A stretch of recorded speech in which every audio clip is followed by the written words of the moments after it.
ऐसो हमारे खुदा यीशु मसीह का फजल हमेशा हम सबों के साथ होता रहे। ऐसो कल हमने कलाम मुक़द्दस में से सीखा था कि खुदावंद ने मुर्दों में से जी उठने की उम्मीद ईमानदारों को बख्शी थी। और फिर हमने इस बात का भी मुतालिया किया था कि ईमानदारों ने भी इस बात का इकरार किया था कि वो मुर्दों में से जी उठेंगे और अपने खुदा के रूबरू हाज़िर होंगे। आज हम खुदा यीशु मसीह की तालीम के बारे में गौर करेंगे। हमारा खुदा यीशु मसीह जो हमारे लिए मुजस्सम हुआ, इंसान बना, दुख सहा और उसने मुर्दों में से जी उठकर हमारी ज़िंदगी में एक नया काम किया कि अब हम उसमें नए मखलूक हैं। खुदा यीशु मसीह ने अपनी ज़मीनी ज़िंदगी में भी हमें ये उम्मीद दिलाई कि हम मुर्दों में से जी उठेंगे। खुदा यीशु मसीह ने अपने कलाम में हमसे ये फरमाया कि हकीकत में क़यामत और ज़िंदगी खुद हमारा खुदा है। जब खुदा यीशु मसीह ने कहा कि क़यामत और ज़िंदगी मैं हूँ, तो इससे मुराद ये है कि मुर्दों में से जी उठने का इख्तियार जो है, जो कुदरत है, वो हमारे खुदा यीशु मसीह के पास है। इसलिए हमारे खुदा यीशु मसीह ने बड़े वाज़िह तौर पर कहा कि मुर्दे बेटे की आवाज़ सुनेंगे और वो कब्रों में से निकल आएंगे, यानी वो ज़िंदा होंगे।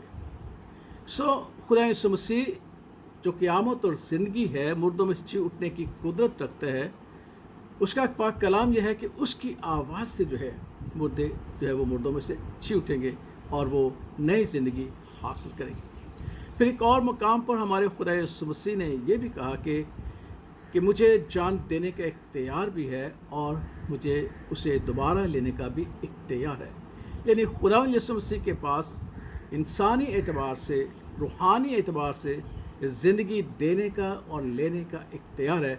इसीलिए उसने बड़े वाज़िह तौर पर कहा कि क़यामत और ज़िंदगी मैं हूँ। हम खुदा का शुक्र अदा करते हैं कि हम खुदा यीशु मसीह पर ईमान रखते हैं कि जिसने खुद कहा है कि वो खुद क़यामत है।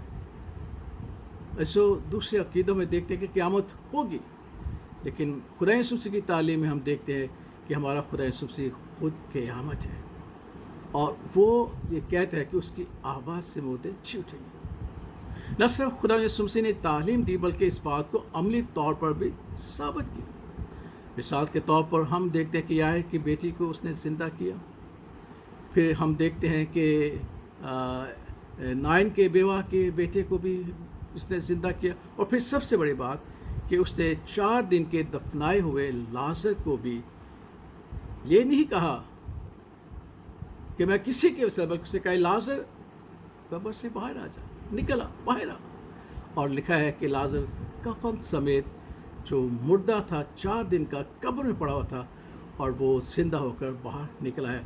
तो इस बात से साबित होता है कि हमारे खुदा यीशु मसीह के पास क़यामत का इख्तियार है, यानी मुर्दों में से ज़िंदा करने का इख्तियार है।